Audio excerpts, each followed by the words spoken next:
Hello, welcome back to another edition of Wrestling Highlights of the Week, presented by My Two Cents Podcast, hosted by G2. I am G2. I will be giving you the wrestling highlights from Monday Night Raw, NXT, AEW Dynamite, Impact Wrestling, SmackDown, and also AEW Rampage. This week is a special week because we just got done having AEW's All Out pay-per-view, and we had the debuts of Bryan Danielson, Adam Cole, Ruby Soho, and also the first match of CM Punk's career since he's been gone from wrestling for 7 years. And without further ado, let's get on with the show.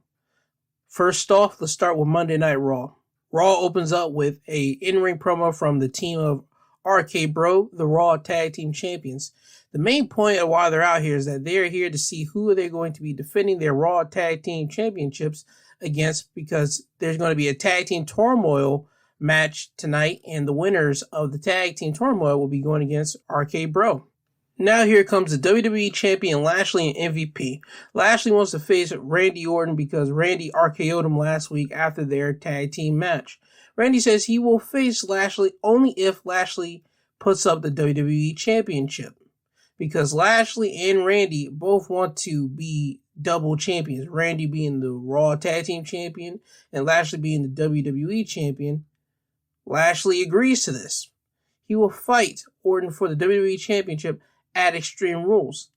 MVP and Lashley said that they're going to talk to Adam Pearce to see if they can enter themselves into the Tag Team Turmoil so they can face RK Bro and Lashley can become a double champion. Then out comes the New Day. They tell Lashley and MVP that they need to hurry up because the match is about to start right now with the New Day going against the Viking Raiders to start the Tag Team Turmoil. Tag Team Turmoil is a straight up just a gauntlet match. The two teams will start off when one team gets eliminated, then another team comes out, and so forth until you have your winning tag team. That's what Tag Team Turmoil is. Throughout this process, Randy Orton and Riddle are at ringside watching this match go on. Now, the first match of the Tag Team Turmoil is the New Day going against the Viking Raiders. The New Day eliminates the Viking Raiders by pinfall. It was a good tag team match. I suggest people watch this one. Then the next team that follows is Jinder Mahal and Veer. The New Day eliminate Jinder and Veer by pinfall. Then the next team that comes out is Lucha House Party. The New Day eliminates the Lucha House Party by pinfall. Then the next team that comes out is Mace and T-Bar. The New Day eliminates Mace and T-Bar by pinfall. However, unlike the other teams who lost and they bowed out gracefully, Mace and T-Bar don't do that. They attacked the New Day after their match. They beat them down, and then out comes Mansoor and Ali, who's supposed to be the next tag team to go against the New Day. Mansoor wants to attack T-Bar and Mace. However, Ali is trying to hold back Mansoor because Ali wants to win the Tag Team Turmoil to face Riddle and Orton, but Mansoor wants to do it the right way and don't want to have to go against the New Day all hurt. While this is going on, T-Bar and Mace is still putting the boots to New Day. Mansoor is able to escape Ali's grip and run into the ring, and he gets beat down by T-Bar and Mace. Ali sees this, he's reluctant, but he runs into the ring to try to save his tag partner, but that's to no avail. He gets beat down by T-Bar and Mace as well. T-Bar and Mace focus their attention back onto the New Day when they shoot a lawn dart Kofi Kingston into some steel steps, and then a double chokeslam Woods against the ring post on the outside. Now you have Mansoor, Ali, and the New Day just laid out and just looks completely destruction.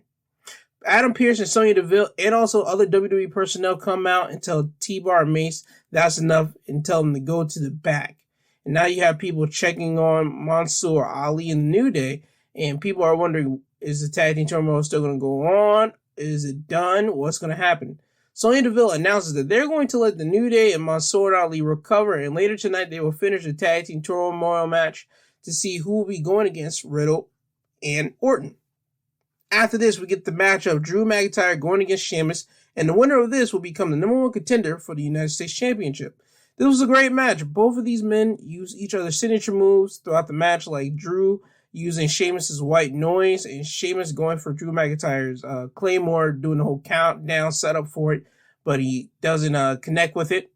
In the end, Drew takes off Sheamus's protective face mask, and he sets it up for the Claymore, but Sheamus counters Drew as Drew's running over to him and about to hit him with a Claymore. Sheamus counters out of it and hits Drew with the roll-up, and he pulls on the tights as the referee's counting, and he gets the win. So Sheamus gets the win by pinfall, but he does it underhandedly.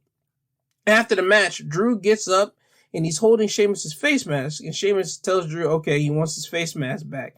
Drew is so upset. You just see the upsetness on Drew's face.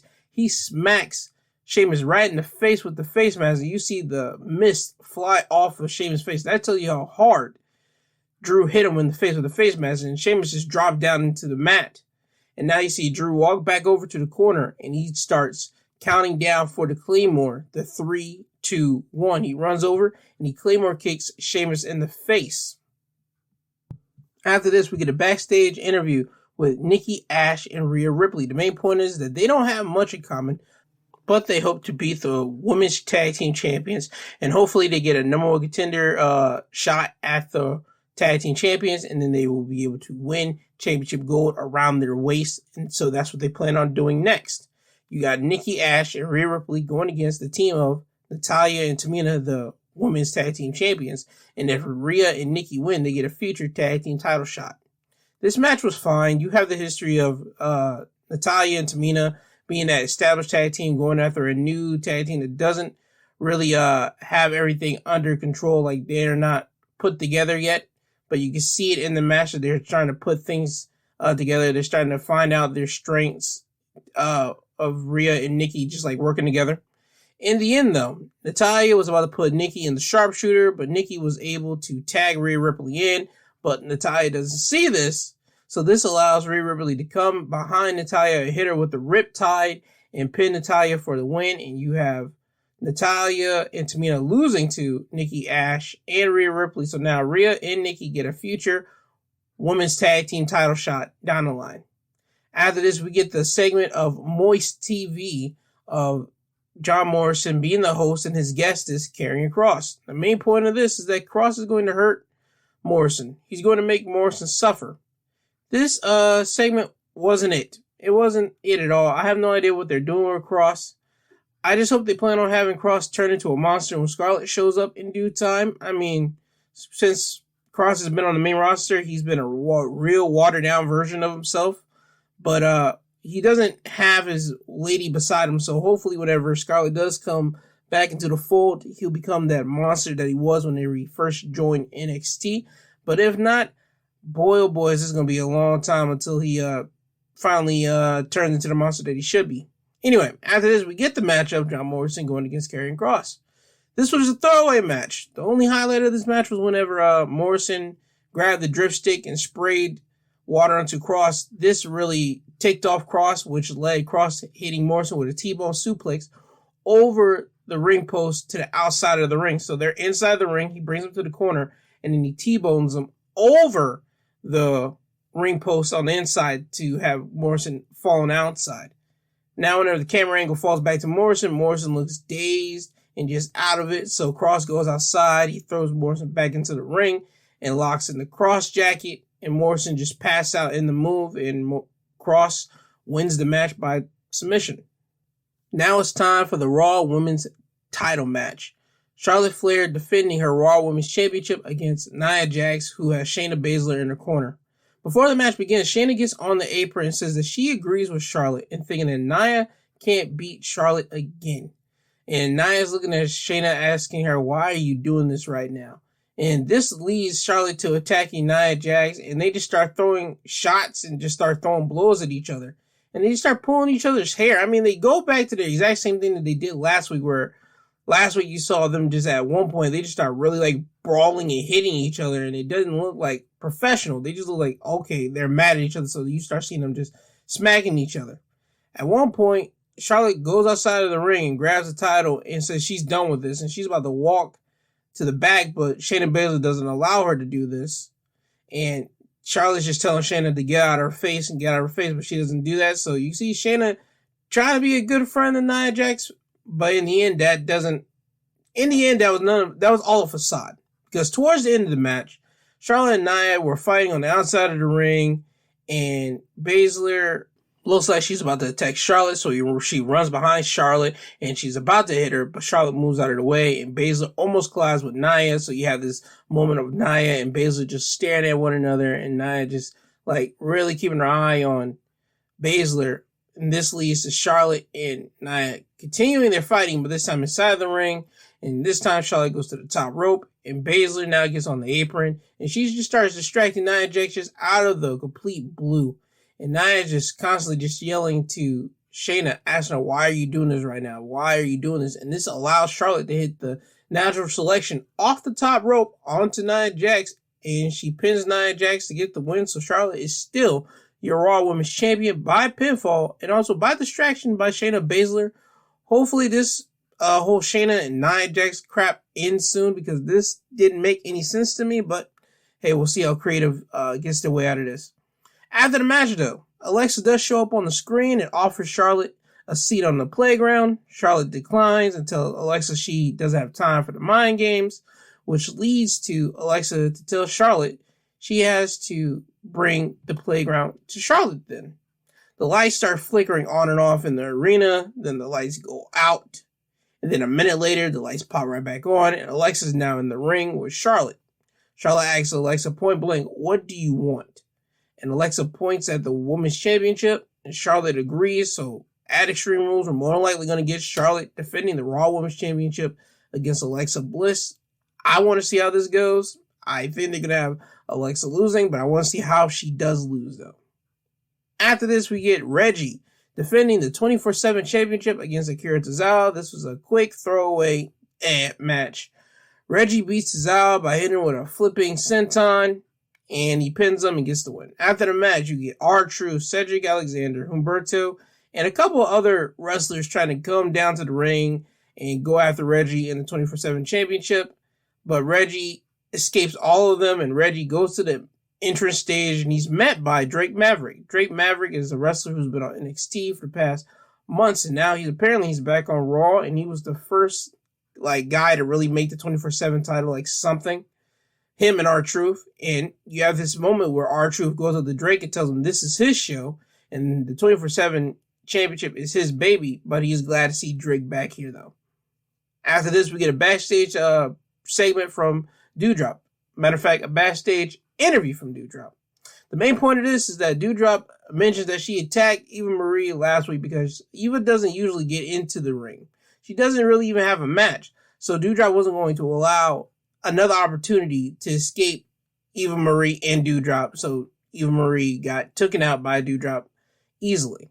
And Doudrop makes a challenge to Eva Marie next week for a match. That's it. After this, now it's main event time, the rest of the Tag Team Turmoil match. Again, RK Bros at ringside to watch the rest of this. And the first match of the rest of this Tag Team Turmoil is the New Day going against Ali and Mansoor. The New Day beats Ali and Mansoor by pinfall. The next team that comes out is AJ Styles and Omos. And AJ and Omos beat the New Day by pinfall. And this ends the New Day's hot streak of almost running the gauntlet in this Tag Team Turmoil match. And then the final team to come out is MVP and Bobby Lashley to go against AJ Styles and Omos. And MVP and Lashley beat AJ Styles and Omos. So that means next week on Monday Night Raw, we will be getting MVP and Bobby Lashley going against RK Bro for the Raw Tag Team Championships. After the match, Omos does double chokeslam Bobby Lashley.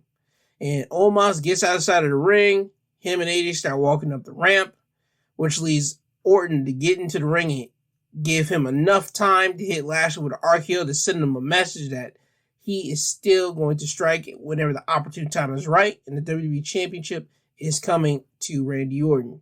And that's your last final image on Monday Night Raw. RKO, or RK Bro, being the last people standing in the ring as Lashley's just laid out in the ring. That's your final image on Monday Night Raw. Now down to NXT. NXT opens up with a match of Ember Moon going against Kaylee Ray. This is a nice competitive match to start off NXT. We were able to see a fire that we haven't seen in Ember Moon in some time.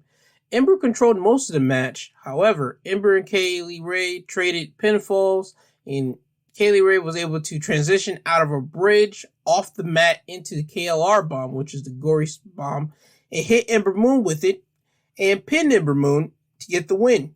So again, I've made this statement pretty synonymous here. NXT has the best women's division on the planet, or at least in North America, because I don't really watch enough Joshi wrestling to say on the planet, but in North America, NXT has the best women roster. AEW is second. Matter of fact, AEW second, Impact third. You get the drift here. But AEW just doesn't, not AEW, but NXT just doesn't have the fire that they need like the past NXT women's division had. They had not even just stars, they had women that were ready to try to take the division up to another level and to another level.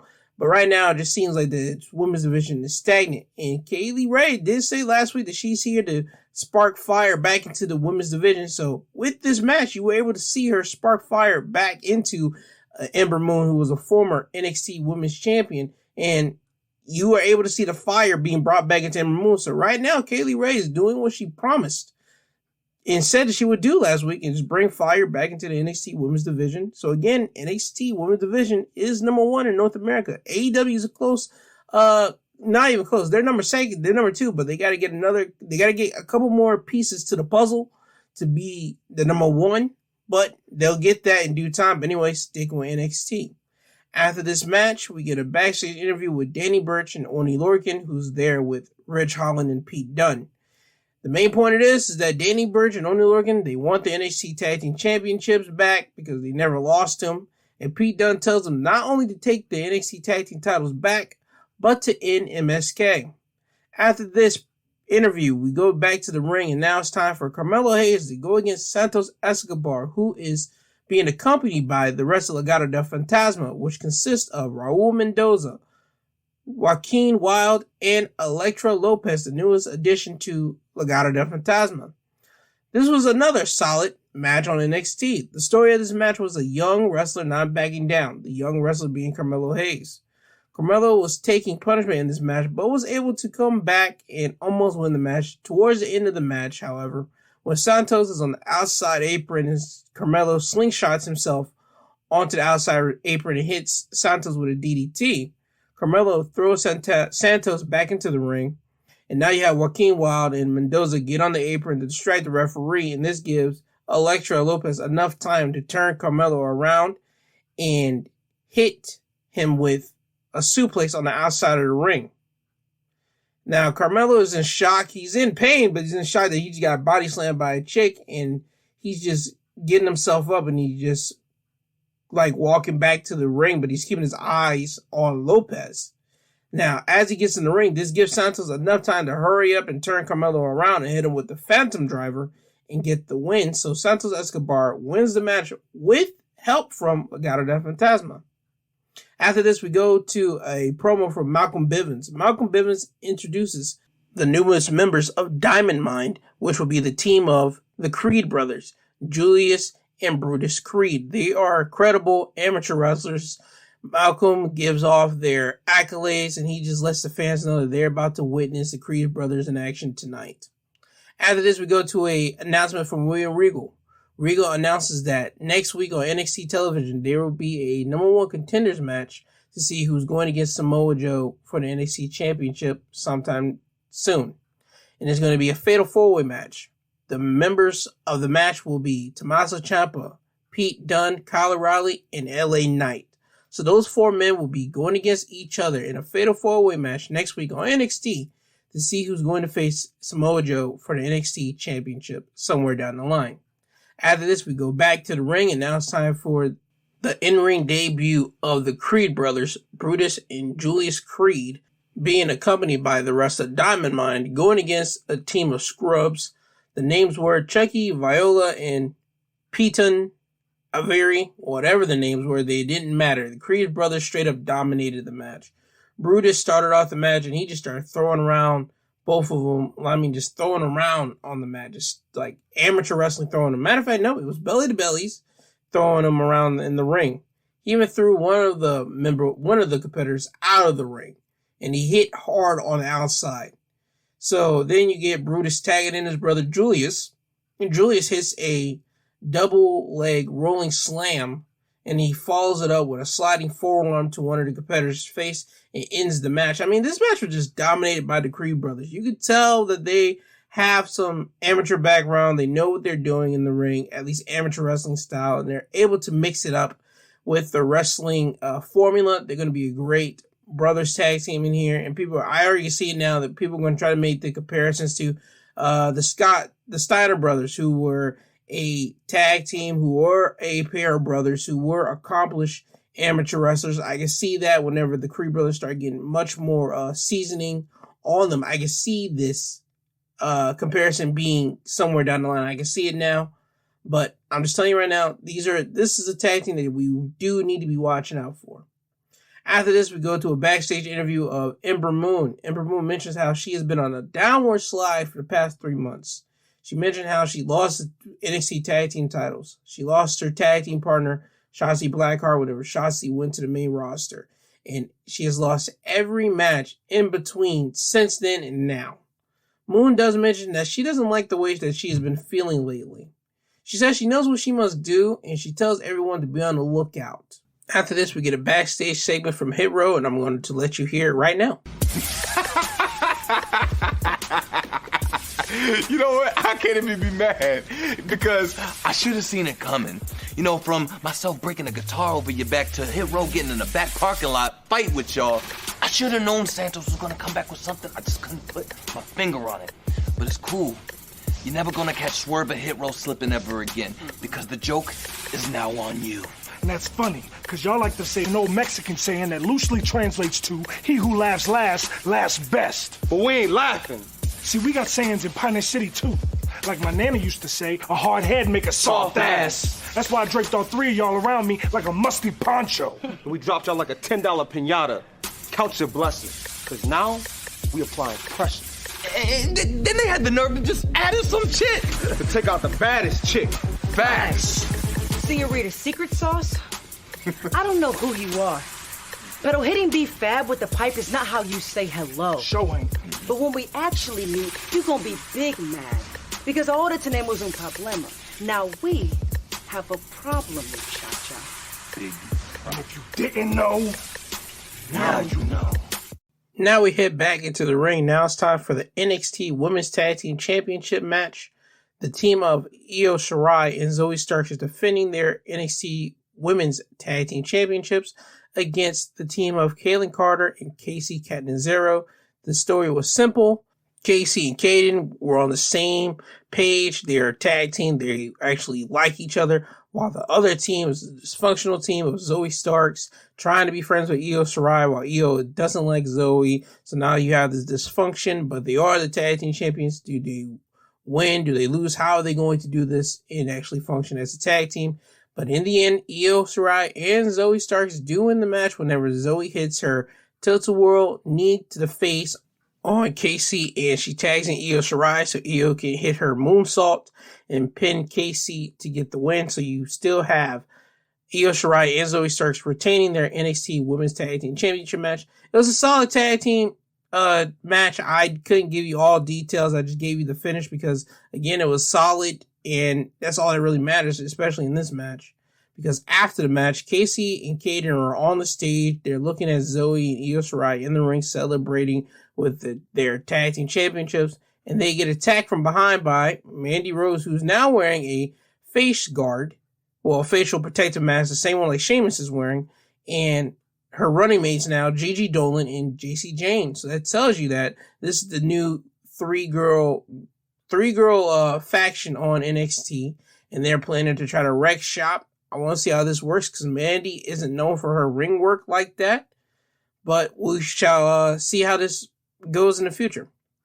After this, they show a video segment of the bachelor party for Dexter Lumis. Early in the night, they did one for a bachelorette party for Indy Hartwell because Indy and Dexter will be getting married on NXT next week. So they're doing their bachelor and bachelorette parties.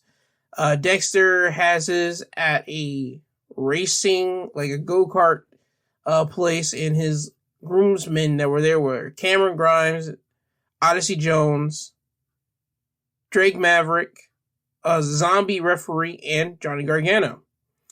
At the beginning, Johnny doesn't want to give Dexter a chance at all to enter the way. He still doesn't like Dexter because Dexter kidnapped Austin Theory. He cost Johnny so many matches last year. He just doesn't like the idea Dexter Lumis getting with Indy Hartwell. But in the end, Dexter does gain Johnny Gargano's trust, and Johnny Gargano is now on board with the marriage of Dexter and Indy happening next week. But we shall see, because usually wrestling and marriages, none of it ever goes right.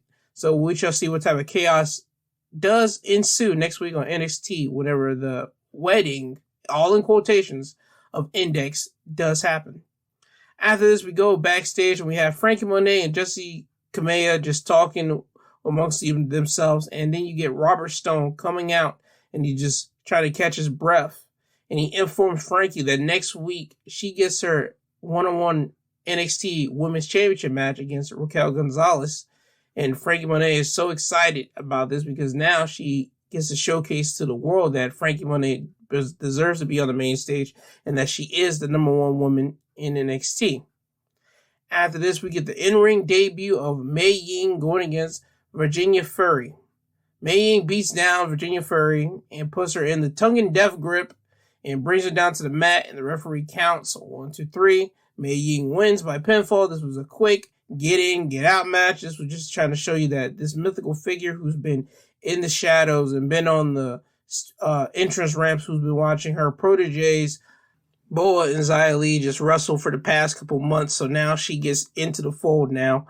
So we're going to see more of Tai Shin, or Tin Shaw. I believe that's their group name.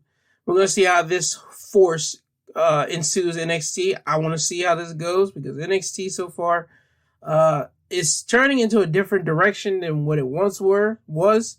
So I'm hoping to see it actually get into, divulge more into a whole lot more character with also in-ring work. Hopefully, with the idea and also the rumors of Bruce Pritchard and Vince McMahon running shop of NXT since Triple H is now not running shop in NXT. Let's see how Vince and Bruce take care of NXT.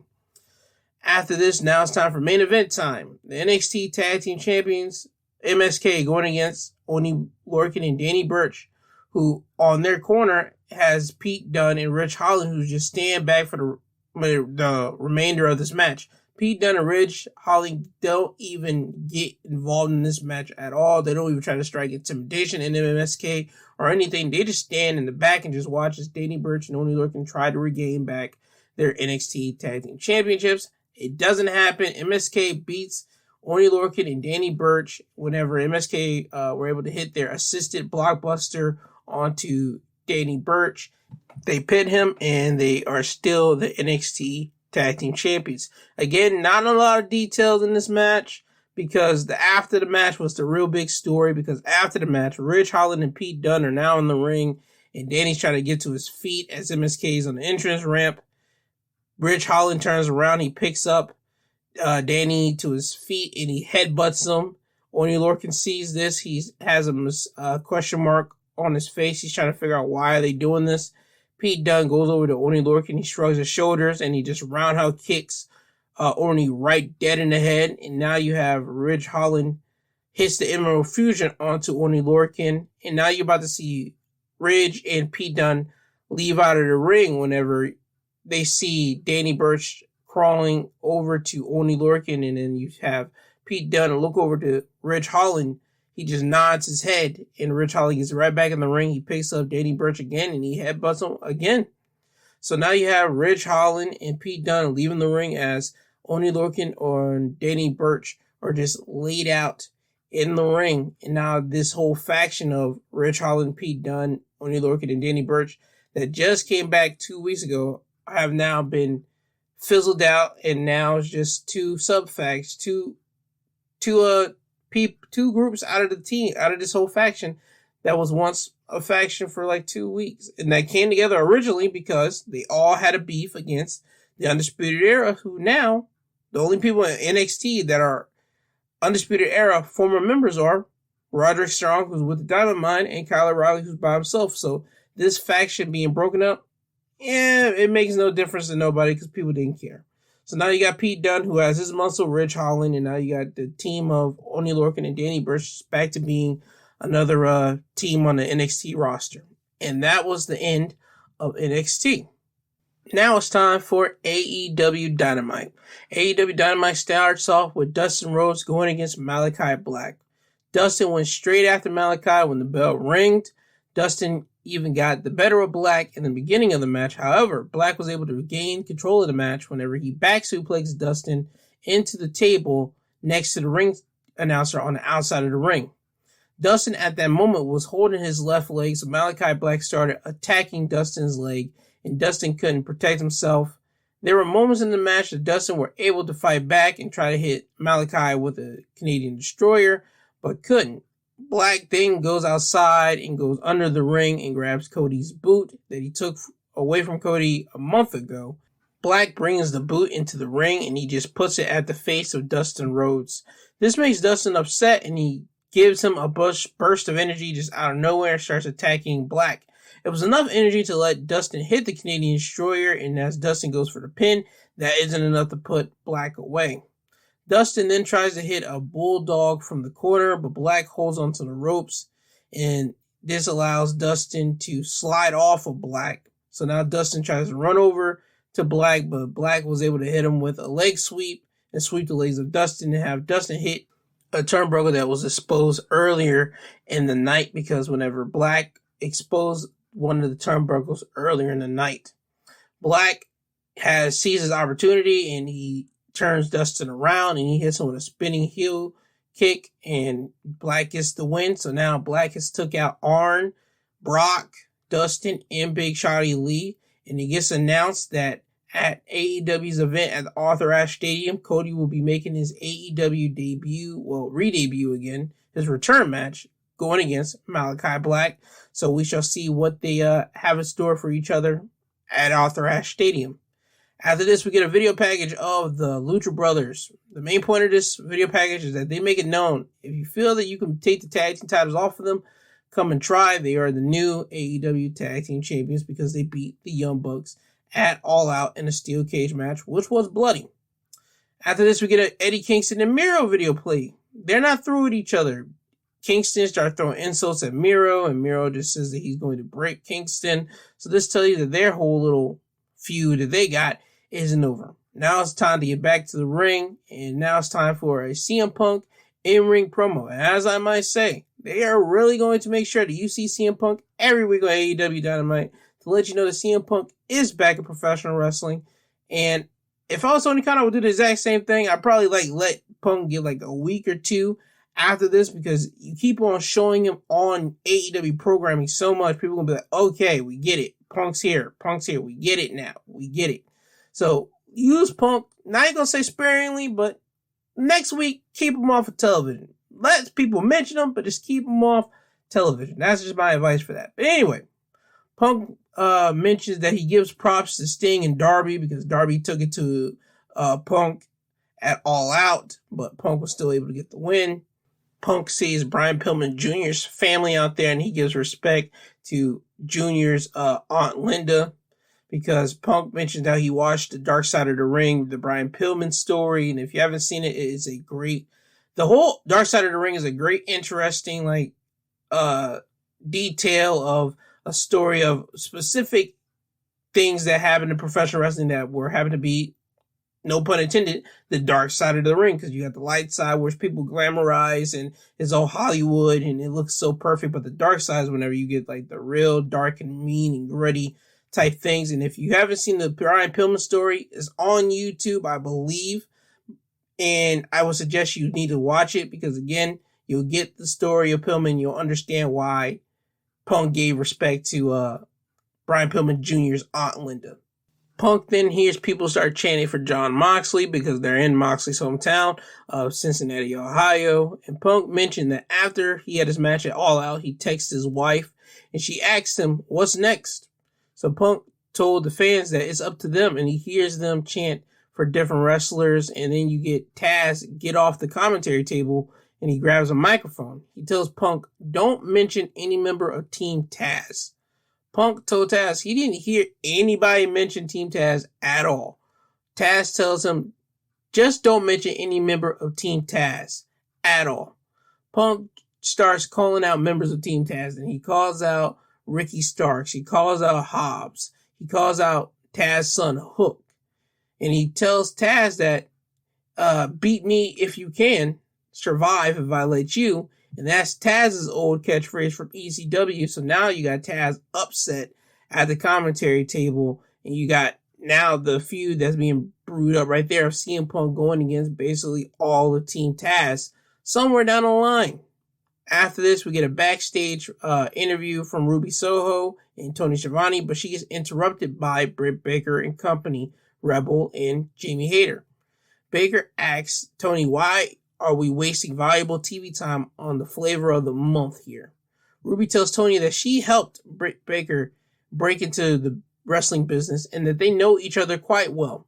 Ruby mentions how Britt has so many nicknames and say that she knows why she has so many nicknames. It's because she doesn't want people to see her for what she really is. Britt tells Ruby that she forgot to mention the most important name of all, which is AEW Women's Champion. Britt tells Ruby, why don't you go run away back to catering since you were there for the last 4 years? And Ruby's now about to attack Britt, but Britt and the rest of her company leave from the area. Now we go back to the in-ring competition. We got Powerhouse Hobbs and in his corner, Hook going against Dante Martin. Dante Martin was able to get a few hits off on Hobbs until Hobbs ran right into Dante Martin and just took him out at that moment. This knocks the win completely out of Martin, so now you got Hobbs dominating most of the match, but Dante was able to get some offense off, and he even legitimately knocks out Hobbs with a kick to the head. You see Hobbs woozing at one point. You see him just like so out of it. So again, they had to hurry the match up, and Hobbs was able to grab some of his senses and able to hit a spine buster on Dante Martin, pin Dante, and get the win. This one's going to be a miss for people because Hobbs should have been dominating Dante Martin majority of the match as he did do, but whenever he got knocked out, that's whenever you saw him really like not focus on anything, so you could tell that they had to hurry this match up. After this, we get a segment from Dan Lambert and the Men of the Year in the audience. Dan mentions all the names Tony Khan has recently just signed, like CM Punk, Adam Cole, Bryan Danielson, Ruby Soho, and say they are all under 5'9" and they don't make actual wrestlers. Dan is playing the role of a man living in the past, wanting to see men be men. He mentions how the Men of the Year are going to change this company and that they're going to make people become actual professional wrestlers and not just this garbage, flippy, dippy wrestlers that we have now. After this segment, we get an in-ring promo from MJF, who comes down to the ring with Wardlow. MJF mentions that prior to All Out, he has beaten Jericho 3 times, and it would have been a 4th time, but the referee restarted the match. MJF then just starts crapping on Cincinnati, Ohio. He trashes their MLB baseball team. He says that everybody that lives in Cincinnati is mid. MJF then pays close attention over to Brian Pillman Jr.'s family and starts trash talking them, and this leads to Brian Pillman Jr. coming out and telling MJF that Cincinnati, Ohio breeds tough guys and names his father, Brian Pillman, and John Moxley, and also now Brian Pillman Jr. MJF then starts trash talking Pillman's mom, and this sends Pillman directly to the ring, and now you get Pillman trying to go after MJF, but he is stopped by Wardlow, who's in between MJF and Pillman Jr. now. MJF tells Wardlow, what are you going to do? Stop Pillman the same way that you tried to stop Hager last Sunday? The same way you tried to help me Sunday? MJF then orders Wardlow to stand in the corner and, in his words, look pretty. MJF, and now you got MJF and Pillman brawling, and Pillman gets the better of MJF, and now you have Pillman just on top of MJF to start hitting him and clobbering him. Wardlow sees this, he hesitates, but he inserts himself and pulls Pillman off of MJF, and this sends Griff Garrison, who is Brian Pillman Jr.'s tag partner, down to the ring, but Griff gets done up quick by a clothesline from Wardlow as soon as he enters the ring. Wardlow then lifts up and holds Griff Garrison so MJF can hit him in the head with his AEW Dynamite ring and knocks out Griff Garrison. MJF and Wardlow leave the ring and they made their statement well known. After this, we get an in-ring competition from Ruby Soho, making her AEW Dynamite debut, going against Jamie Hayter with Britt Baker and Rebel in her corner. Hayter was using her strength in this match to overpower Ruby Soho, sorry. Ruby was able to hit her finish out of nowhere and pin Jamie Hayter. After the match, Britt and Rebel come into the ring and attack Soho. Out comes Riho, but she gets nailed with a chokeslam backbreaker from Jamie Hayter. And now you got 3 women beating on 2, and Britt Baker's about to hit the curb stomp onto Ruby, all in the AEW Women's Championship, until Chris Statlander comes down to make the save with a steel chair and runs off Britt Baker and company. Now it's time for 6-man tag team match action of the Dark Order, which consists of Evil Uno, Stu Grayson, and John Silver going against the team of the Pinnacle of FTR and Shawn Spears, who has Tully Blanchard in their corner. FTR and Spears win the match because of miscommunication of the Dark Order. Whenever FTR and Shawn Spears hit a assisted Death Valley driver onto John Silver, and Shawn Spears pinned John Silver and gets the win. Now you get Evil Uno coming into the ring and just shoving John Silver. Then you get number 5 coming in, and he shoves Evil Uno. And then once that happens, you get Stu Grayson shoving number 5. And I mean, just a whole debacle in the Dark Order because Adam Page isn't there, and they're all trying to figure out what to do with themselves since Adam's not there. And you can just tell that whenever Adam comes back to AEW Dynamite, the Dark Order is all going to come back under one, and that their new leader will be Adam Page, unless a certain somebody comes into AEW and brings in the Dark Order and reins them in all himself. Or herself, but more or less a him. If you get the drift of who I'm talking about, you know exactly who. And I'm going to say his name, Bray Wyatt. If he comes into AEW, I can see them literally inserting him right into the spot and bring all the Dark Order together, because Brody and Bray were friends. They were like a brotherhood. They were a close-knit. So I can see them passing that along to Bray, but Bray making his own and also still paying tribute to Brody Lee. So people won't say, oh, he just taking over what Brody Lee did. No, he's adding a flavor to the position, and he's adding his own panache to it, but he's still paying homage to his friend that passed away. I can see that if Bray does show up in AEW. But if not, if they're going to go with Adam Page being the leader of the Dark Order is going to be fine. They're going to all come together, and Adam Page is going to bring them all together, and they will all be under the leadership of Adam Page. After this, we get a backstage interview from Tully Blanchard. The main point of this is Tully Blanchard calls out Sting for trying to suck the juice out of Darby Allin, a young talent. Tully announces that next week it will be Shawn Spears going against Darby Allin, and Tully lets Sting know that there will be a time when it will just be Sting and Tully Blanchard in the ring like old times. I'm not sure if they're going to try to have a old man going against an old man type of style match, but I wouldn't hope that's where they're going with this. I hope that they get Ric Flair in there, then you get like real old school NWA / WCW like reunion style situation in there at that moment. But anyway, after this we get a backstage promo from Brian Pillman Jr., who's in the training locker room because he's in there to watch out for his tag partner Griff Garrison. He lets it be known that he will have a match against MJF at Arthur Ashe Stadium in New York City. I can't give you the date because right now I'm not on the date. I just know it's somewhere in the middle of September. It's not next week, so probably the week after that. Anyway, after this has been announced, the Acclaim come into the room, and Max Castle lets Brian know that he will be facing him on this week's episode of AEW Rampage. After this, we go to in-ring promo time, and now it's time for The Elite. The Elite come out, and it's announced that Kenny Omega is the number 1 wrestler in the top 500 in PWI annual magazine of top 500 wrestlers in the world. They gloat about Kenny being the AEW World Champion. And then they introduce Adam Cole to the ring.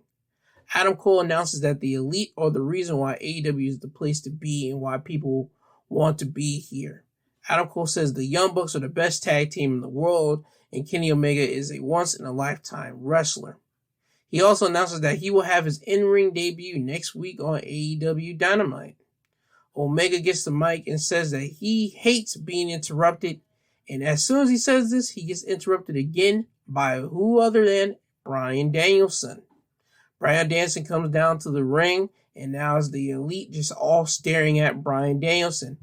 Kenny Omega tells the Elite that he needs him to leave the ring so him and Bryan can have a little one-on-one time in the ring. Bryan gets into the ring. He grabs the mic away from Omega and says he wants to fight Omega. Omega tells Danielson that's not how it works here. Bryan says that Omega is scared of Bryan because he knows that he isn't on Bryan's level and that he's not on Bryan's elite level. Omega takes offense to this. He takes off his jacket, and then he lunges to strike Bryan, but Bryan catches the punch and transitions it into the Gotch submission, better known as the Yes Lock, and he has it locked in on Kenny Omega. Omega isn't tapping, but you can tell he's starting to get red in the face and that he's in agonizing pain, and this allows the Elite to get in the ring and start attacking Bryan Danielson. So now you have the Elite attacking Bryan Danielson, but nevertheless, Jurassic Express, Christian Cage, and Frankie Kazarian come out to make the save on Bryan Danielson's behalf.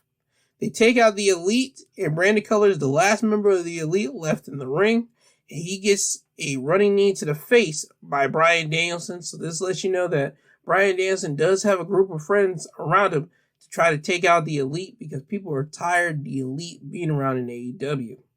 Now it's time for the main event of AEW. Jon Moxley going against Minoru Suzuki. At the beginning of the match, Minoru and Moxley were just trading strikes with each other. I mean, just constantly. Punch, punch, slap, slap, elbow to elbow. Constantly just going at it. In the match, though, Moxley does bust open Suzuki's right eye, and now Suzuki is just bleeding from the eye, and you could just tell that they are just trying to still work stiff with each other, but just not try to hit each other in the eye or any, important parts of the body now. In the end, though, Moxley does hit Minoru Suzuki with 2 paradigm shifts, and he pins him to get the win. After the match, Moxley goes outside of the ring, and he starts going into the crowd to celebrate with his hometown crowd, the Cincinnati, Ohio crowd, because Jon Moxley is the hometown boy. So that was the end of AEW. Jon Moxley beating Minoru Suzuki. Impact Wrestling starts off with Tasha Steelz with Savannah Edwards in her corner going against Rosemary and Havoc in her corner. This match is continuing the feud of Havoc and Rosemary going against Tasha Steelz and Savannah Evans. Rosemary beats Tasha by pinfall when Rosemary hits Tasha with a spear. After the match, Havoc and Rosemary are celebrating in the ring with the tag titles. Then Savannah Evans gets in the ring and has a stare down with the champs. They throw their belts down as if they're going to fight Savannah. Tasha grabs the belts and catches the champ's attention by doing so. Havoc and Rosemary are looking at Tasha now, and this allows Savannah to hit the champs with a double clothesline to the back, and now Havoc and Rosemary are laid out on the ring, and Savannah leaves the ring and goes up the ramp with Tasha Steelz, and they have the Knockouts Tag Team titles in their possessions. So now Tasha Steelz and Savannah Evans have the Impact Knockouts Tag Team titles, and now you're going to be on the chase of Rosemary and Havoc basically trying to get back their tag team titles. After this, we get a backstage interview from Ace Austin with Madman Fulton in the background. Ace Austin talks about beating Christian Cage to become the youngest world champion in Impact history. And Madman Fulton tells Ace Austin that Scott D'Amore is over there, and Ace Austin and Madman Fulton walk over to Scott.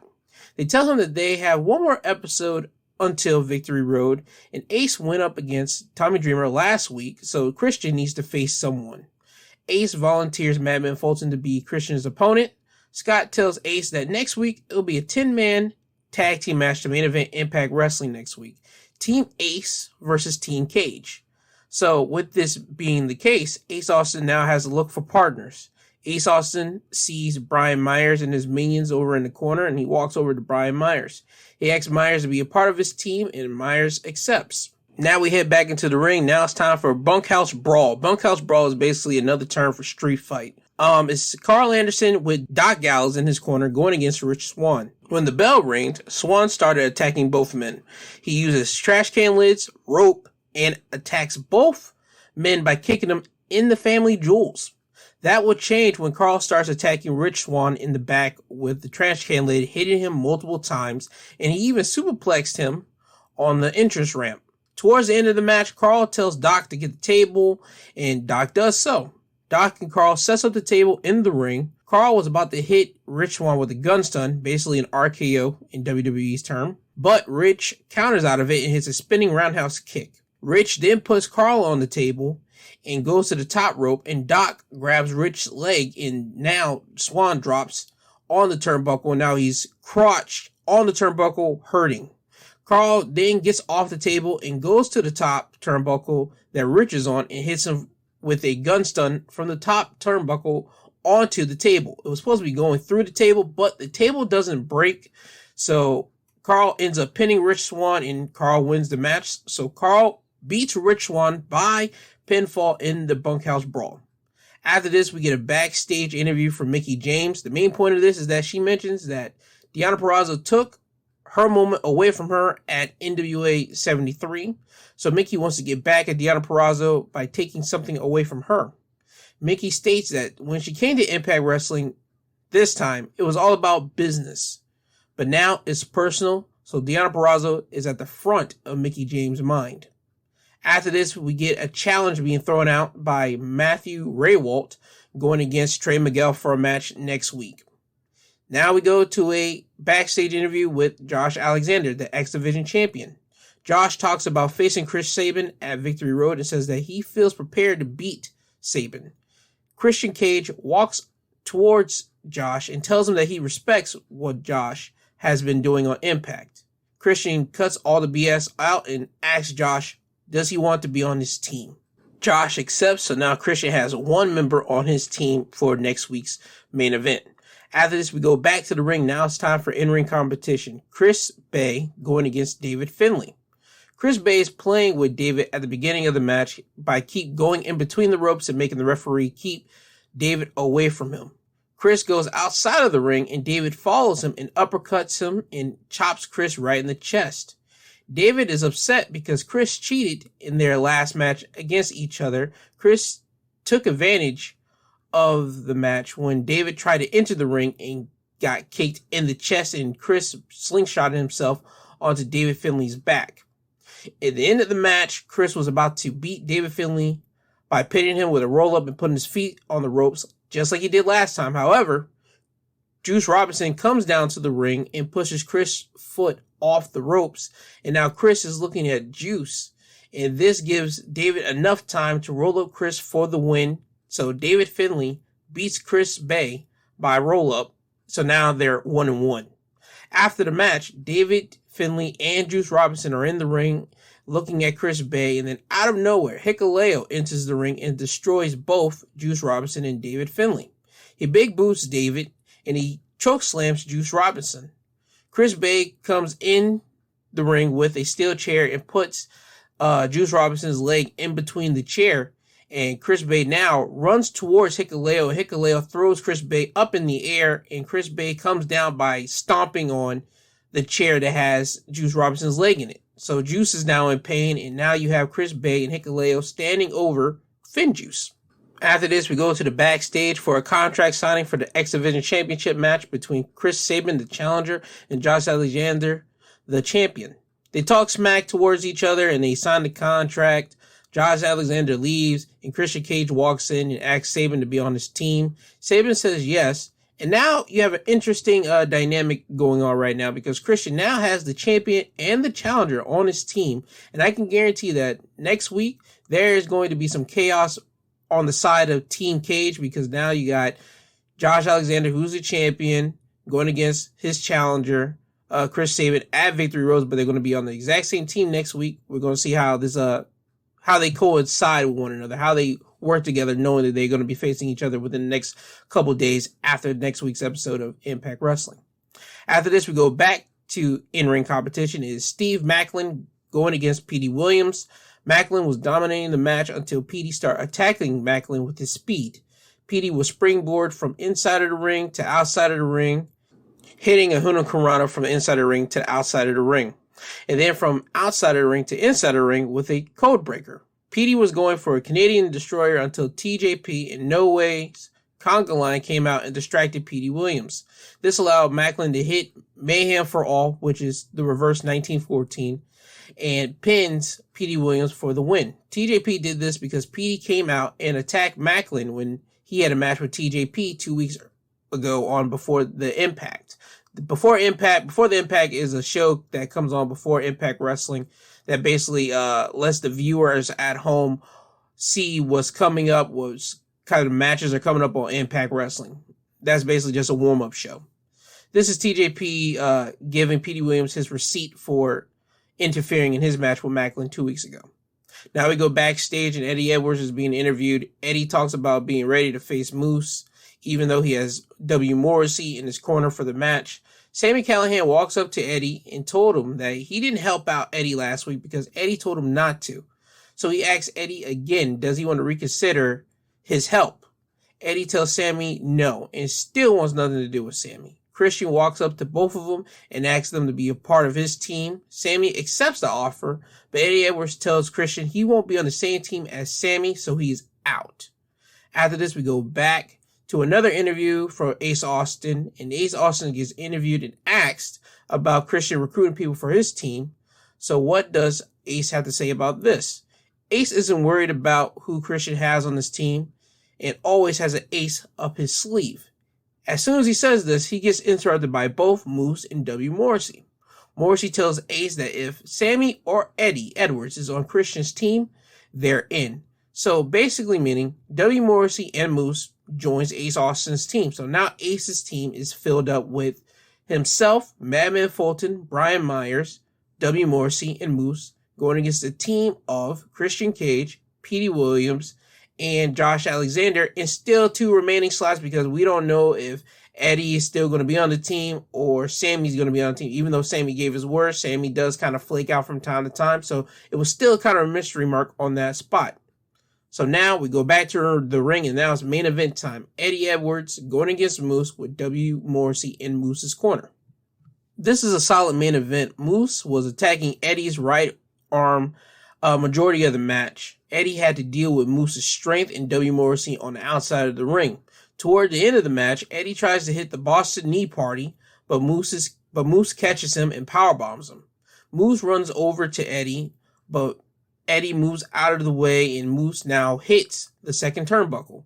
As soon as Moose turns around, Eddie hits him with the Boston Knee Party and Eddie covers Moose. As the referee was counting, W. Morrissey puts Moose's foot on the rope. The ref stops the count because Moose's foot is now on the rope, and Eddie dives onto Morrissey on the outside of the ring. When Eddie comes back into the ring, Moose nails Eddie with the spear, covers him for the pin, and gets the win. After the match, Morrissey comes in the ring and attacks Eddie Edwards, and Moose joins in with Morrissey beating down on Eddie. Then Chris Sabin comes out to make the save and takes out both Moose and Morrissey. Now out comes Brian Myers and his minions to beat down on Chris Sabin.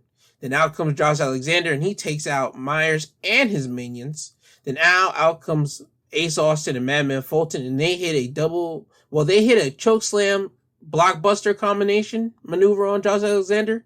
Madman Fulton was holding up Josh Alexander in the air as Ace Austin went to the top turnbuckle and hit a blockbuster off of that. So it was a devastating looking maneuver, especially Ace Austin's landing on it. He looked like he landed awkwardly, so I'm hoping that Ace kind of recovers from this. Anyway, Ace Austin and Madman Fulton now have the ring to themselves, and now out comes Christian Cage.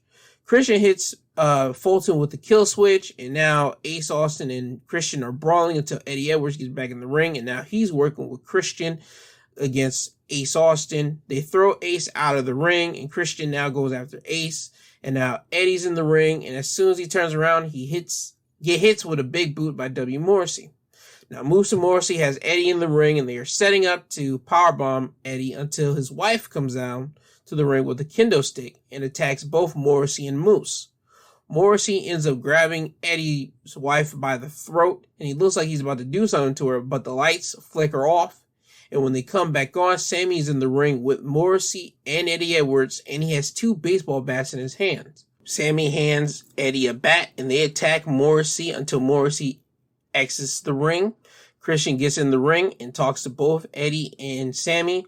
They both look at each other, they clink their bats, and they agree to be a part of Team Cage. So Impact Wrestling goes off with Team Cage, Christian Cage, Chris Sabin, Josh Alexander, Sammy Callahan, Eddie and Eddie Edwards in the ring, just standing tall as all of Team Ace Austin are laid out outside of the ring. So this gives you a glimpse of what you should expect next week's episode of Impact Wrestling to look like in the main event. Now it's time for SmackDown. SmackDown opens up with a 9/11 tribute video. The main purpose is that they talked about how America didn't waver and how they stood together strong and united during this tragedy that struck America, and how we have rebuilt and come together as one solid nation.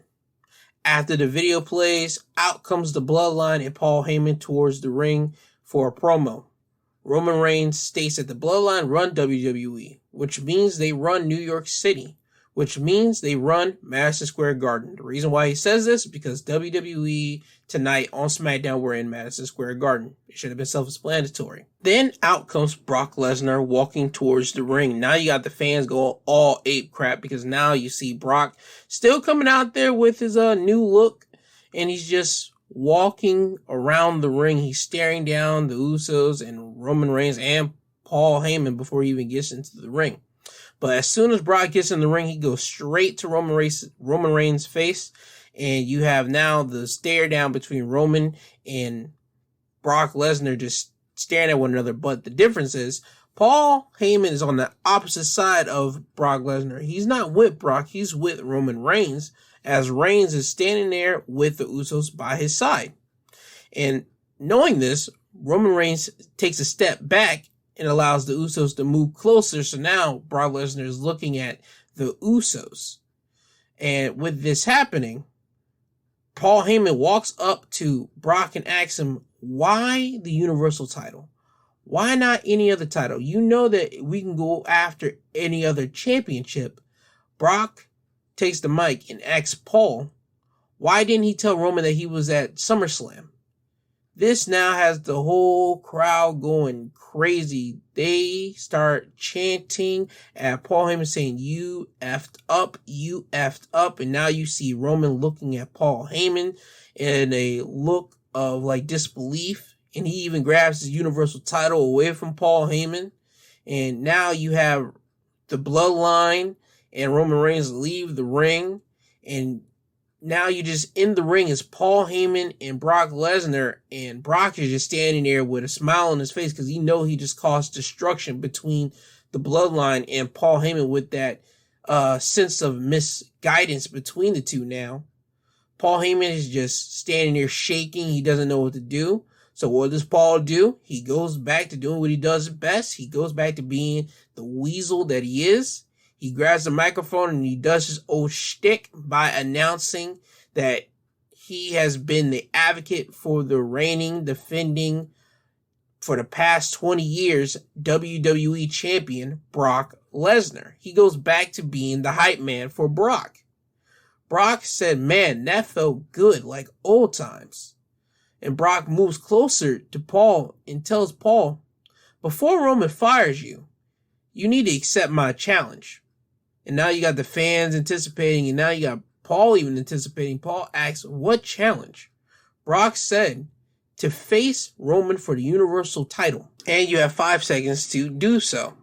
Brock counts down to 5, and once he hits 5, he quickly picks up Paul on the shoulders, and he's about to give Paul Heyman an F5. However, Roman Reigns gets back into the ring, and he Superman punches Brock directly in the face. This knocks down Brock and puts Paul Heyman down off of Brock's shoulders.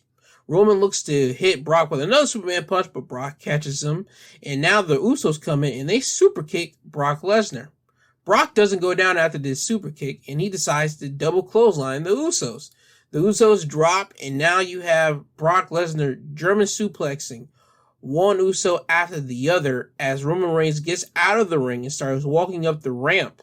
And towards the back and behind Roman Reigns is Paul Heyman holding the Universal title. So this tells you that Paul is still in the camp of the Bloodline, but you still have this mistrust that Roman has with Paul Heyman, especially as the night progresses. After this, they go to commercial break, and once they come back from commercial break, you see the Bloodline walking backstage to their locker room. They get stopped by Kayla Braxton, and she asks Roman, will he accept Brock Lesnar's challenge? Roman doesn't answer this. He just walks into his locker room, and the Usos follow him. Paul answers that question, and Paul tells Kayla that Roman will answer that question when the tribal chief deems it appropriate to answer that question. Now we go back to in-ring competition. It's a 10-man tag team match. The Mysterios, Big E, Rick Boogs, and the Intercontinental Champion Shinsuke Nakamura going against the team of Sami Zayn, Robert Roode, Dolph Ziggler, Otis, and Apollo Crews. Before the match starts, Sami gets on the mic and says he loves New York. He's in a New York Knicks jersey, and he has pants, like duffel pants that says I love New York all out on the pants. And he introduces someone who knows how to win in New York City. He introduces Trae Young, a basketball player for the team of the Atlanta Hawks. The fans are booing Trae Young because apparently Trae Young was held responsible for knocking out the New York Knicks in the NBA playoffs this past season. Yet again, I'm not a basketball guy. I was catched up on this by the commentary team. The ending of this match came when Trae Young was choking Rey Mysterio on the ropes, and the referee caught him, and the referee had to send Trae Young to the back. And with this happening, this distracts Sami Zayn, who's the legal man for his team, and Rey sends Sami Zayn into the second ropes. And now you have Rey and Dominic hit the double 619 on Sami Zayn. They tag in Big E, and Big E hits the big ending on Sami Zayn. Big E pins Sami Zayn, and he gets the win for his team. After the match, Kayla Braxton goes into the ring and asks Big E, since he has the Money in the Bank briefcase, what championship is he going after? Big E states that it doesn't matter if the Almighty or the Tribal Chief himself is the champion. If you have what I need, I'm coming for your neck. If you have what I need, you're going to feel my power. After this, we get a contract signing between Bianca Belair and Becky Lynch for the SmackDown Women's Championship at Extreme Rules. At the beginning, Bianca is the only woman of the competitors out here to sign the contract. Bianca gives her props to Becky, but states that as of late, Becky has lost some of Bianca's respect because Becky keeps on mentioning the 26 seconds that she beat Bianca at SummerSlam. So Bianca's starting to get tired of Becky mentioning this. So hopefully she has the opportunity to win Bianca's respect back from her at Extreme Rules whenever they face off in a proper one-on-one match. And Bianca states that she will win back her championship. Bianca signs the contract, and out comes Becky Lynch. Becky Lynch is really playing into the Big Beck's character persona because she's coming out rocking a big fur coat, big furry like red coat. It looks so obnoxious. It's just stating that she's a big deal, like the Big Beck's character that she's now portraying. Becky states that she knew she had Bianca's number at SummerSlam because when her music hit, Bianca was starstruck. Becky asked Pierce and Sonya Deville what happens if she doesn't sign the contract. Pierce and Deville said to Becky, you need to sign the contract. Becky just keeps on persisting. What happens if I don't sign the contract? I mean, what is going to happen? Then you have Pierce, Deville, and Bianca straight up just telling Becky to sign the contract. And now you got the fans even chanting at Becky to sign the contract, sign the contract. Becky hears all of this and she gets up and starts throwing a little tantrum. She states that she left her little baby at home and saved all of their butts whenever somebody wasn't there at SummerSlam, and she had to be filled in last minute to come in and save all your butts. She beat her, meaning Bianca, to win the championship. And now this is what you're doing. You guys were all chanting for me when I was home. But now that I'm back and I did all this for you, you're here chanting for a flash in the pan, meaning Bianca Belair. Becky ends up signing the contract, and says that she is going to give Bianca her match, but it's going to end the same way as it did at SummerSlam. Becky signs the contract, and she throws the contract in Bianca's face, but Bianca catches the contract, and Becky walks out of the ring. She's holding up the championship, and that's the end of this segment. We go backstage now, and Paul Heyman is walking backstage and bumps into Kayla Braxton. Kayla asks Paul, does he have an update on Roman answering Brock Lesnar's challenge? Paul tells Kayla that Roman will be out there watching his cousins, the Usos, defend the tag team titles against the Street Profits. And after that match, he will answer Brock's challenge. Paul walks away from Kayla and bumps into Big E. Big E looks at Paul and starts smiling and laughing as he's holding up the Money in the Bank briefcase, basically giving a future look at your boy is going to have to deal with me sometime soon. Or later, because I have the Money in the Bank briefcase and I'm going to keep on reminding you every time I bump into you. After this, we get a match of Edge going against Seth Rollins. This is their SummerSlam rematch. I personally like this match. Rollins was using moves from Edge's household, meaning that Rollins used Edge's wife, Beth Phoenix, finished the Glam Slam on Edge twice. The first time he did it, it didn't look pretty, so Rollins had to redo it again, and this second time he did it, it looked perfect. Then he tried to use Edge's own move, the Edgecution, on him, but Edge was able to counter out of that, and Edge hit the pedigree on Rollins. Rollins used the pedigree for a good amount of time when he wasn't able to use the curb stomp, and it was prohibited from the WWE books. So now that Rollins is able to use the curb stomp, he's abandoned the pedigree. Just wanted to throw that out there as for some backstage on why Edge used the pedigree. Rollins was able to counter the spear into a neck breaker, and Rollins was then looking for the curb stomp, but Edge turned that into a spinning sit-out power bomb. Rollins buckle bomb Edge, and then Edge hits Rollins with a spear, and Edge goes to put Rollins away with the pin after this, but that doesn't put Rollins away. The ending of the match came when Edge was going to do something to Rollins' arm, but Rollins went over to the referee and distracted the ref, and now the ref couldn't see what Rollins was doing or Edge was doing, so this gave Rollins the perfect opportunity to kick Edge in the family jewels. With this, Edge is now holding himself, and Rollins kicks out Edge's right leg from underneath him, and now Edge drops down to his knees. And Rollins sees Edge, and he just super kicks Edge 4 or 5 times right dead in the face. After the second super kick, Edge pops up to but he doesn't drop to the floor. He drops a little bit, but he still pulls himself up to his knees, and he just looks at Rollins. Rollins super kicks him again for the third super kick. And Edge still doesn't go down. He still pulls himself back up to his knees. And Rollins just yells at him, "Why don't you die?"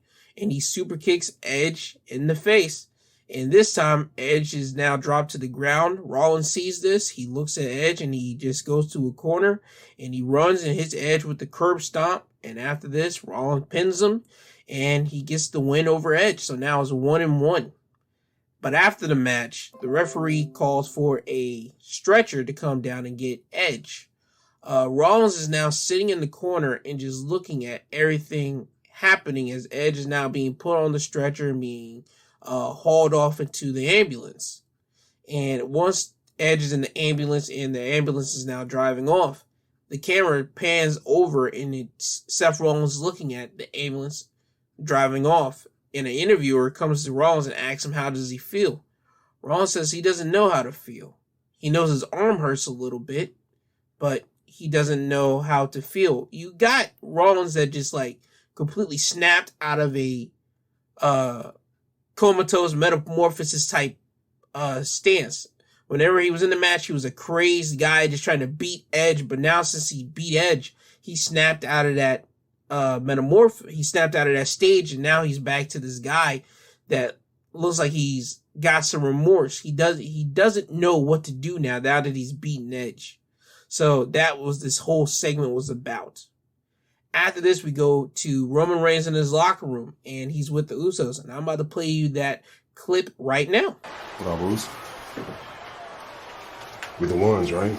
Yeah, we the ones. Bloodline. That means they want what we have. They want to take it from us. What I say earlier, we run New York. We run the Garden. We run WWE. Let them have it. No. And you're losing tonight. Hey, don't even trip, Oos. Our match is next. We got you. Yeah. We're going to make the family proud still. We the ones. Yeah. I thought things were out. You think I could just find my tribal chief? Paul. Yes, my tribal chief. I saved you. Yes. I saved you. Yes. Why didn't you tell me Brock was at SummerSlam? If you guys could have seen Paul Heyman's face when when Roman asked Paul, why didn't you tell me about Brock being at SummerSlam, you just saw Paul just basically froze up. He couldn't answer Roman at all. He looks like, yet again, a troubled child looking at his parent whenever the parent chastises him, asks him, why did you do this? And the child has nothing to say. He just looks all like stuck in frozen time. That's the exact same way that Paul looked towards Roman. Anyway, now it's time for the main event of SmackDown. It's the SmackDown Tag Team titles on the line. The Usos defending it against the Street Profits. At the beginning of the match, Roman was in his locker room watching the match with Paul Heyman. Until the Street Profits were beating down the Usos, and then Roman Reigns came down to watch the match in person with Paul Heyman by his side. Montez Ford was beating up on the Usos so bad that one of his shoes came off, and Montez threw that shoe right into the crowd. That's how much Montez was into this match. The Street Profits hit a Tower of Blockbuster, which is basically a Tower of Doom, but instead of the clothesline, it's a blockbuster off your tag partner's shoulder. The end came when the Usos super kicked Dawkins, and Jay hits a splash onto Dawkins for the cover, but that doesn't get the win. That doesn't get the job done. Jimmy tags himself in, and Montez Ford tags himself in, but Jimmy doesn't know that Ford is tagged in whenever he goes up to the top and tries to splash Dawkins, but Dawkins puts his knees up. So now when Jimmy comes down, he hits Dawkins' knees, and now he rolls onto the mat, and now he's just holding his stomach as Montez Ford goes to his corner's top turnbuckle and hits a frog splash on Jimmy Uso. And Montez Ford is pinning Jimmy, and as soon as the referee was about to hit the 3, and we were about to get new SmackDown Tag Team Champions, Roman Reigns gets in, and he goes directly for Montez Ford's neck, and he locks in the guillotine choke, and you just see him start swinging Montez Ford like a fish coming out of water. Montez Ford was just flailing in the air as Roman was just holding on and squeezing on Ford. The referee calls for the bell, and the Street Profits win by disqualification because Roman came in to help the Usos, but the Usos are still the SmackDown Tag Team Champions because the belts do not switch on a disqualification. The Usos take out Dawkins, who's on the outside and can't help Montez Ford as Roman is holding on to that guillotine until he decides to let go of Ford. The Usos and Roman Reigns are in the ring with Paul Heyman, and Roman gets the mic and he says that he's not afraid of anybody. He says that he will get to Brock Lesnar as soon as he gets done smashing Finn Balor. The lights go out and red lights pop, and you hear a heartbeat sound around the area, around the arena. This allows the fans to understand that we are about to see the Demon come and face Roman Reigns. And sure enough, the lights and everything start beating up. Well, as soon as the heartbeat starts beating rampantly, you start hearing boom, boom, boom, boom, boom, boom, boom, boom, until Finn's music hits, and out comes the Demon King, Finn Balor. The Demon King is a alternate persona of Finn Balor. Finn Balor whips out the Demon King whenever he's at his highest peak and he's can't take it no more, so now he has to turn into this new persona. So the Demon King comes out and he looks at Roman directly in his eyes, and now it's been announced that at Extreme Rules, it will be the Demon King Finn Balor going against Roman Reigns for the Universal Championship. Also, during this broadcast of SmackDown, there was a Raw commercial airing, and on the commercial, it stated that we will be getting a WWE Championship match on this upcoming week's Monday Night Raw, where Bobby Lashley would be defending the WWE Championship against Randy Orton. So I guess they swiping out the Raw Tag Team title championship match that we were supposed to get this upcoming week, and they switch it over to the WWE Championship. We'll just have to see how they do it on Monday Night Raw, but I don't know what they're doing. They should have kept the tag team titles for that and just wait for the WWE Championship to be at Extreme Rules. But again, we'll just have to see whenever Raw rolls around this upcoming week. Now it's time for AEW Rampage. Rampage starts off with Andrade El Idolo with Chavo Guerrero Jr. in his corner going against Pac. This match was supposed to happen at All Out, but somebody's travel delays made this match be rescheduled to today's AEW Rampage episode. The commentary team makes it known that the Lucha Brothers did walk out with Pac on the entrance, but Pac told them to go to the back. So this is the reason why Pac is going at this whole match alone with nobody in his corner. This was a great match between both of these wrestlers because they wanted to prove who was the better out of each other. The end came when Pac had Andrade in the Brutalizer, and Andrade's handler got on the ring apron with a taser and just started to tease that he was going to go in there and tase on Pac. The referee was distracted by the handler. The Lucha Brothers come down. They pull the handler off the ring apron, and they super kick the handler. And this allows Chavo to come in and just hit Pac in the back with an iPad. And now Pac is laid out on the ring. He's exhausted, and Andrade turns around and he covers Pac and he gets the win. So Andrade beats Pac by pinfall. After the match, Andrade sees the replay on the Titantron, and he looks at Chavo and just keeps on motioning that you hit Pac in the back. And he hugs Chavo at one time, and he's like, okay, fine, whatever. And then you can see the wheels turning in Andrade's head as he keeps on motioning over that he hit him in the back. He hit him in the back. Andrade then goes in for another hug for Chavo, and he hugs Chavo, but then he hits him directly with a forearm to the face. So now you got Chavo on the entrance ramp, and Andrade and his handler walking up the entrance ramp, and you hear Andrade just yelling, and he's yelling that he wanted to do this by himself. He wanted nobody's interference. He wanted to prove that he was better than Pac. Chavo looks at Andrade as Andrade's yelling at him, and then as soon as Andrade's done talking, Chavo turns around and he's looking at the Lucha Brothers. They super kick Chavo, and they send Chavo directly into the ring as Pac is waiting for Chavo to come in. He locks in the Brutalizer on Chavo, and he just holds the Brutalizer submission on Chavo until he decides to let go of the hold. As he's holding on to the submission, you see referees and other personnel from the back of AEW roster personnel come out to try to tell Pac to let go of the Brutalizer, but that doesn't happen. Pac let goes whenever he wants to let go. After this, we get a Darby Allin and Sting in-ring promo. Darby calls out Shawn Spears for riding Tully Blanchard's coattails after the remotes that Tully made to Darby Allin for saying that Sting has been riding on Darby Allin's coattails throughout this whole time in AEW. He says without Tully, Shawn Spears is nothing. Sting says that Tully has rode on the coattails of Ric Flair and Arn Anderson. So Sting decides to call out Tully Blanchard and say that we can do this right now. Tully comes out and he just starts talking nonsense. I didn't pay no attention to it, but this does distract Sting long enough for Darby to get dragged outside of the ring and Shawn Spears to hit Darby Allin with a Death Valley driver on the outside of the ring.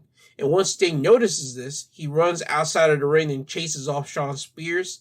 And Tully Blanchard says that you fell right into our trap, and he starts congratulating Shawn Spears for completing the game plan. After this, now it's time for in-ring competition. It's a 6-woman tag team match. Britt Baker, Rebel, and Jamie Hayter going against the team of Ruby Soho, Riho, and Chris Statlander. It was a solid 6-woman tag team match. It had some sloppy moments at the beginning, but it was solid towards the end of it. Ruby hits Rebel with a Pele kick and pins her for the win. I've said it before and I'll say it again. They need a couple more experienced women wrestlers on their roster. And within a couple of years, AEW, in my opinion, again, will have the best women's roster on North America. Right now, it is still NXT. Now it's time for the main event of AEW Rampage. Brian Pillman Jr. going against Max Caster, who has Anthony Bowens in his corner. At the beginning of the match, Pillman was taking control of the match until the referee was distracted by Caster. And Brian Pillman was trying to look for a springboard move until Bowens pulled him down. And Pillman hits the ring apron. And then Bowens hits a back suplex on Pillman onto the apron and then throws him into the ring. And now this allows Caster to start attacking Brian Pillman and just starts beating up on Pillman. Towards the end of the match, Pillman goes into the top rope and jumps to the outside of the ring onto Anthony Bowens with a crossbody. So this takes out Anthony Bowens for the rest of the match. But this also allows Max Caster to hit a baseball slide onto Brian Pillman and throw him back into the ring. And once he does this, he goes now up to the top turnbuckle and now goes for the mic drop, which is an elbow drop off the top ropes, but he misses. And now this gives Brian Pillman enough time to go outside of the ring, get on the ring apron and hit Caster with a springboard clothesline, and he pins Caster to get the win. The springboard clothesline was a tribute to his father, because that was his father's old finishing move that he used to do in WCW whenever he was known as Flying Brian Pillman.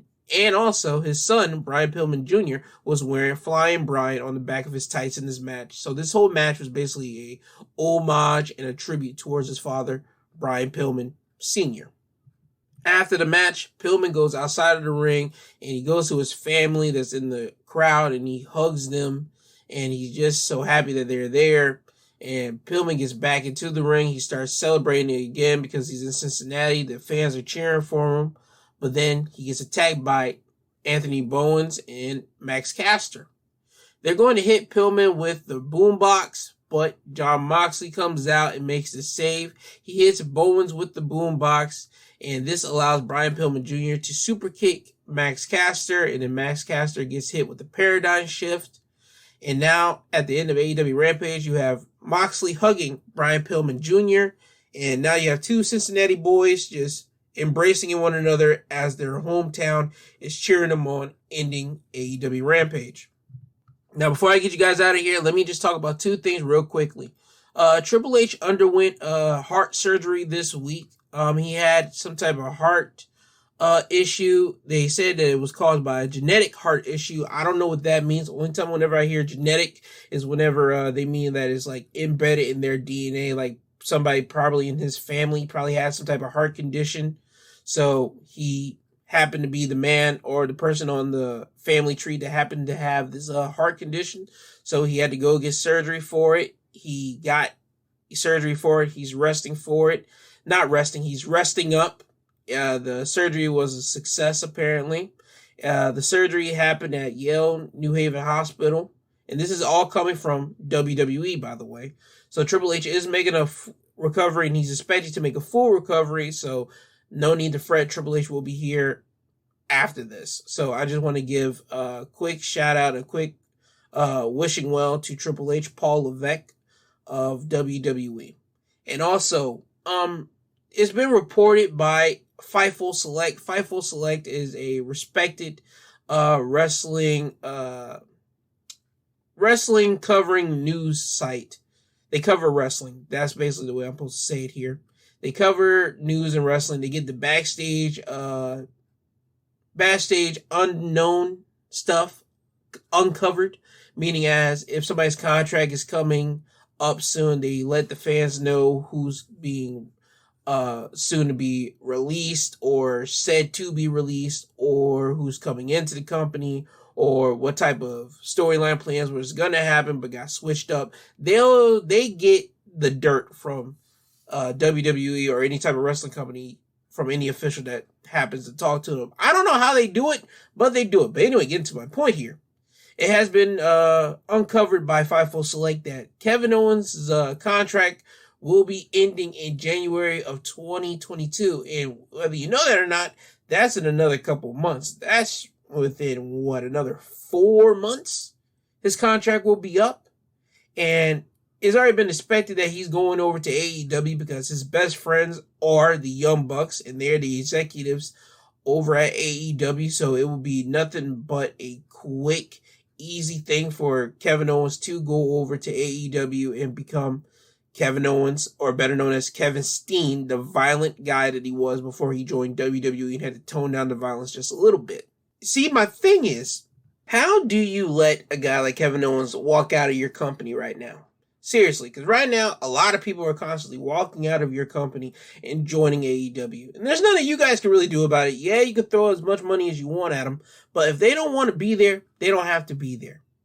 What I could say is you could try to incentivize him by saying he'll be having better storylines. He'll be able to work with whoever he wants to work with. But even then, I still don't see him staying in WWE, even if he does this. And the reason why I'm saying all this right now is because it was reported again by Fightful Select. And again, I'm not sure how how true this one is. Because I'm about to tell you this, and I'm about to tell you the reason why I don't believe this wholeheartedly. The rumor is that Adam Cole was going to be called up to the WWE main roster, but he was going to be managing a bad guy version of Keith Lee. Now, when you look at this on paper, Adam Cole managing Keith Lee, it looks weird, but it looks like it could actually work. See, and my thing is, yes, that is completely weird. But also, yes, it could work because Adam Cole could make things work. And Keith Lee is such a big guy that he can make a lot of things work. He's an agile big man. He can talk well on the mic.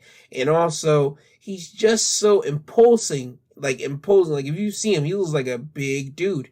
Not fit, but just like a big dude that can still move around and do things that, a cruiserweight can do. It's really impressive. But you got Adam Cole, a guy that had a complete monster career on NXT. He came in beating up on Drew McIntyre, who was the NXT champion. He had a feud with Aleister Black. He was in the first War Games. He's the first ever North American champion. He wins the tag team titles, retains it, but also wins the tag team titles and also the NXT North American Championship in the same night. He then becomes NXT champion. He's a Triple Crown champion in NXT. He's won numerous awards in NXT. He's in countless wrestling classics in NXT. He was literally the man throughout his whole 4-year run in NXT. Constant. Adam Cole was in something big in NXT. All right. And you decide to say, okay, we're going to take this guy who had a monster career on NXT, we're going to have him as a manager for Keith Lee. See, again, I don't see that as a problem, but knowing WWE's whole thing is, you would have had him as a manager that couldn't wrestle. He would have amnesia like, oh my God, I forgot to wrestle. The same way that you did with Lio Rush going against whenever he was Bobby Lashley's manager. See, the pairing worked because Lashley was the imposing figure and Lio had that aggravating voice that made people want him to see him get his butt kicked by keep on just chanting Lashley over again. And the way he did it was so aggravating and annoying, people really wanted to see Lio get his butt kicked. And whenever Lio got into the ring, it just seemed like he was a scared manager. He didn't know how to wrestle. And Lio Rush is this guy that was a quick upstart in professional wrestling. He was on the independents for a short while, but boy, was he the fastest rising independent wrestler on his time on the independents. He was that guy. And whenever he got signed to NXT, they didn't do nothing with him for a little bit. And then when he got put up to the main roster, he goes up there to be a manager. Cool, but you can't fake not knowing how to wrestle. With a guy like Lio Rush, you gotta let him be Lio Rush. You gotta let him use his speed. You gotta let him do his springboard stuff. You gotta let him do his things that what made him Lio Rush. You signed him for a reason. Let him be who he is and let you make the money off of him and let him make money off of himself for being himself. So Adam Cole made the right choice by going to AEW and not sticking with WWE because he saw the writing on the wall if that was truly his plan, if that was truly their plan to make him Keith Lee's manager. Let's be honest. Again, I put all respect on Keith Lee and Adam Cole's names. They could have made that work. Without a doubt. They could have made it work. But who wants to see Adam Cole as a manager to Keith Lee, and then when there's time for Adam to wrestle, Adam forgets to wrestle. Adam forgets knowing how to wrestle. Nobody wants to see that. People are going to boo that mess out of the woodwork. People are going to be saying things online that WWE constantly gets bashed on online for saying that you are burying and killing characters. I mean, come on. What are we doing here with that creative idea? They should have had Adam Cole being the next guy to go after Roman Reigns straight up. I'm not even going to lie and try to fib to you. If you didn't know what you were doing with Adam Cole, hey, you should have pitched it to him. Hey, we want you to go after the head of the table, Roman Reigns. Is that something that you seem interested in? And let Adam Cole marinate on that idea for the next 2 months whenever his contract was coming up. Let that marinate in his idea because that would have probably changed his tune to probably wanted to stay over in WWE, knowing that he would go against Roman Reigns, the head of the table, the top act in WWE right now. With Adam Cole doing his thing and Roman Reigns doing his thing, you mean to tell me Adam Cole going against Roman Reigns wouldn't have been a money match for anybody? Since Roman's going against Finn Balor, especially now the Demon King, I have no problem with Finn and I have no problem with the Demon King. It is good that we're going to see the Demon King after he has been on, programs for, I'll give it a solid, 3 years? That's the last time I think we've seen the Demon King. So yet again, I'm paying respects to Finn and the Demon King persona. I'm just saying that Finn as the Demon King going against Roman, that's a money match. And you mean to tell me that Adam Cole being that monster that he was at NXT and going up to the main roster and making his debut going against Roman Reigns for the Universal title, that wouldn't have been a monster money match? That should have been your thing for Adam Cole. Straight up go after Roman Reigns, and then after that, we have you start either teaming or feuding with Kevin Owens. That's what you should do. Start building off of things that the fans already know. People already know Adam Cole is friends with Kevin Owens. That should be his next feud or teaming up with situation right there. But that's just my 2 cents on that opinion of Adam Cole and Kevin Owens' whole situation. If Kevin Owens go to AEW, hey, we all know that he's going, if his contract is truly expiring on January 2022, the next 4 months from now. If he does leave, we know he's going to AEW, and my only thing that I do have to say about that is this. AEW is creating a big stacked roster. So many people, they keep on hiring people and hiring people and hiring people. That's good on them, but you got to look at who you hired right now. You have main eventers and main eventers and main eventers, and then what are you going to do whenever you have so many main eventers, and then you got the fans, because every wrestling promotion has to deal with this. Especially WWE, because they have been the bar for so long. And especially this last era that we were just in WWE, the 2018 and onward. You have so many main eventers that should have been main eventers that WWE didn't put them in. AEW is a different company, but you now have Malachi Black. You have Jericho, who's going to be in the main event scene. You have MJF, who is in the main event scene, whether people want to agree with it or not. Just because he was with Chris Jericho this last couple months, that doesn't mean MJF is not a main event talent, period. He is. So, again, Malachi Black, Jericho, MJF, you have now Kenny Omega, who's been in the main event scene. You have Jon Moxley. You have Eddie Kingston whenever you want to insert him. You have Pac whenever you want to insert him. You have Andrade whenever you want to insert him, but you're starting slow with him. But I can see them really putting him in the main event within the next couple months. I can. You have Bryan Danielson, who just got signed. You got Adam Cole, who just got signed. You got, God, I'm probably missing somebody. You got Jungle Boy. Whenever they want to put Jungle Boy in the main event, he's a credible main eventer now because he's had enough time under his belt in the AEW roster. He can be in the main events. You got Brian Cage, who's a credible main eventer guy himself whenever you guys want to put him in the main event. You got Lance Archer, whenever you guys want to put him in the main event, because you got to get another big man who's credible. Again, you got so many guys on your roster that are main event caliber talent. And I don't want to exclude Miro, because right now Miro's on a monster run as a TNT champion. And once he loses the belt, I can see him going after the AEW championship, because he is God's favorite champion, and he will feel butt naked bare without having a championship to offer up to God. So again, I can see that happening.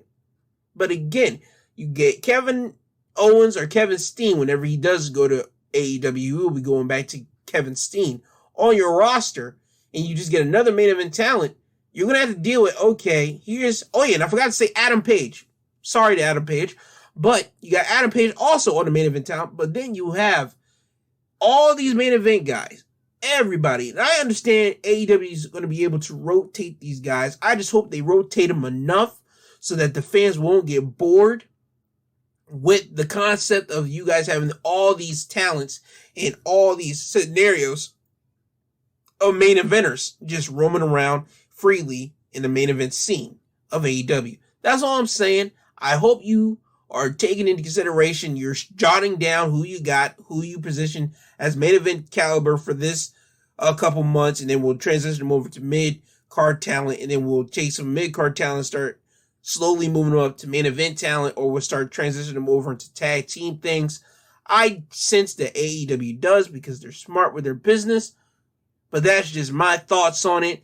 I want AEW to do well. I want WWE to do well. I want all professional wrestling to do well. Please, for the love of God, because once wrestling is doing well, and once wrestling is at least enjoyable on television and it looks good, it makes a wrestling fan real happy to want to watch their product. So again, I love professional wrestling. I'm just throwing out my 2 cents, my thoughts on what needs and could happen for AEW and WWE. So with that being said, I want to thank you for listening to my 2 cents podcast presenting Wrestling Highlights of the Week, hosted by G2. And let me get you guys my social media stuff. For Twitter, you can find me at my2 podcast. On Instagram, my 2 cents podcast G2. And if you want to email me for anything, because again, remember, life is precious. I don't need people to be going out here and transitioning. You always have something to look forward to every single day. Every day could be a new thing for you to learn. And with learning comes knowledge and power, and nobody can take that away from you. And also, if you just want to talk to somebody, my email is my2centspod@yahoo.com. Again, my2centspod@yahoo.com for all these social media links. They don't include the TWO, or TOO is actually the number 2 in all these links.